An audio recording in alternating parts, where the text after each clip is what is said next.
application hai, it has become the political instrument of the Indian policy. ٹھیک ہے جی are Baloch صاحب، اس سے پہلے بھی بھارت نے را کے ذریعے پاکستان میں جس طرح دہشت گردی کروائی اور کلبھوشن یادو کی گرفتاری اس بات کا واضح ثبوت ہے. اب سوال یہاں یہ پیدا ہوتا ہے کہ ایک رپورٹ تو شائع کی جا رہی ہے، لیکن ساتھ ساتھ بھارت پر یہ الزام بھی لگایا جا رہا ہے کہ سرکاری سرپرستی میں یہ تمام کام ہو رہے ہیں. اب پاکستان تو ہمیشہ سے سفارتی طور پر اس بات کو اٹھاتا رہا ہے، لیکن یہ جو اب امریکہ، کینیڈا، مغربی ممالک سے اس طرح کی آوازیں آ رہی ہیں تو اس کو کس طرح پرسو کرنا چاہیے آگے؟ دیکھیے، بسم اللہ الرحمن الرحیم. سب سے پہلے میں بھی آپ لوگوں کے ساتھ جوائن کروں گا کہ اس دعا کے ساتھ کہ یا اللہ آنے والا سال ہمارے جو اس وقت مظلوم بھائی ہیں فلسطین میں، مظلوم بھائی جو انڈین آکوپیشن میں کشمیر میں ہے، ان کے لیے کوئی اللہ تعالیٰ راستہ نکالے. آمین. پہلی بات.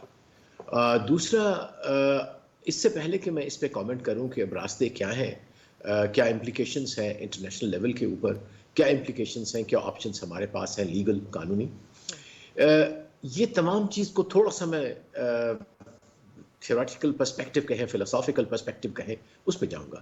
میں تو یہ کہوں گا کہ بی جے پی نہ صرف ایکسٹرا جوڈیشل کلنگ لوگوں کی کر رہا ہے، لیکن سب سے بڑا جو مرڈر اس نے کیا ہے وہ کیا ہے اس انڈیا کا جو کہ ملٹی کلچرل تھا، ایک انڈیا جو کہ ملٹی ریشل تھا، ملٹی فیتھ تھا، ایک سیکولر روح تھی اس کی، جو کہ اس کے فاؤنڈنگ فادرز نے سوچا تھا اور اس کو کانسٹیٹیوشن میں کوڈیفائی کیا تھا. تو سب سے پہلے جو اس وقت ٹولہ، اس وقت جو رجیم ہے دہلی میں قابض، جس کے پاس کوئی مکمل نہیں ہے میجورٹی، لیکن it's all like fascist policy, جس میں مزل کیا گیا ہے میڈیا کو، مزل کیا گیا ہے اپوزیشن کو. اس کا کیا قصور ہے جو دہلی کا گورنر جنرل، اس کو انہوں نے جیل میں ڈالا ہوا just because he was not wanted during the elections. اسی طرح سے میں سمجھتا ہوں کہ یہ جو بی جے پی کا جو فلسفی ہے وہ کمیونلزم پہ ہے، نفرت کے اوپر ہے، ایکسکلوژن کے اوپر ہے. تو اس سے میں سمجھتا ہوں کہ سب سے بڑی تو یہ کہ اس کی اپنی روٹس جو ہے ریاست کی ایز اے منی پور کو دیکھ لیجیے آپ، تو میں سمجھتا ہوں کہ انہوں نے بذات خود ایک کھودی ہے، ان کی روٹس کو کمزور کیا ہے، بلکہ نشت نابود کی طرف بڑھ رہے ہیں. اب یہ سوال کہ اس کی امپلیکیشنز کیا ہیں، میں سمجھتا ہوں یہ very very damning charges on India. In fact سب سے بڑی ڈیمنگ تو اس وقت تھی جب کینیڈین پرائم منسٹر نے اپنی اسمبلی میں چارج شیٹ اس کے خلاف کیا، اور اس کے بعد ہم نے دیکھا کہ انڈین جو ایمبیسی کا ہائی کمشنر وہاں کا، اس کو along with his team was taken and thrown out of Canada. یہ سب سے میں سمجھتا ہوں تاریخ میں بہت کم ہوا ہے ایسا جہاں اگر کوئی جنگ نہ ہو رہی ہو کہ دو ملکوں میں. اس کے علاوہ میرے خیال ہے in the recent past it is unprecedented. اس کا مطلب یہ ہے کہ اتنے جو ہے وہ uncontrovertible پروف ہیں کینیڈا کے پاس، اس طرح سے امریکہ میں بھی ان کے پاس ہے. تو میں سمجھتا ہوں کہ یہ ایک لیجٹمیسی ایز اے اسٹیٹ جو ہے وہ اس کو اسٹیک پہ رکھا ہوا ہے. اس کے ساتھ میں بتاتا چلوں کہ as a student of political science, کسی بھی ریاست کے 3 یا 4 ستون ہوتے ہیں. ایک قانونی، کہ کیا وہ اسٹیٹ جو ہے رول آف لا میں بلیو کرتی ہے کہ نہیں کرتی، rule of law within their country and rule of law in the international arena. ایک گلوبل اور ایک ورلڈ رول آف لا بھی ہے، اس کو مکمل طور پہ نفی ہے. پھر ایک جو ہے وہ مورل اس کا لیجٹیمیسی کا موریلٹی کی بات کریں تو میں سمجھتا ہوں کہ اگر گجرات سے شروع کریں اور آج تک کشمیر تک دیکھیں، منی پور تک دیکھیں، تو موریلٹی کی، ہیومینٹی کی کوئی بھی ایسی چیز نہیں جو اس وقت ہندوستان میں سالم ہے. اور پھر ایک عمرانی معاہدہ ہوتا ہے ریاست کا اس کے اپنے لوگوں کے ساتھ، جب وہ ایک مائنورٹی کو اور وہ بانگ دہل کہتے ہیں کہ یہ سیکنڈ کلاس سٹیزن ہے، تو میں سمجھتا ہوں کہ یہ اسٹیٹ بذات خود اپنی آئیڈینٹی کھو چکی ہے، اپنی لیجٹیمیسی کھو چکی ہے، اپنی اخلاقی جواز کھو چکی ہے. اور یہی وجہ بھی نظر آ رہی ہے ہمیں کہ بھارت کے عوام کو بھی اس چیز کا ادراک ہو چکا ہے. جس طرح اس وقت مودی سرکار دوبارہ بنی ہے،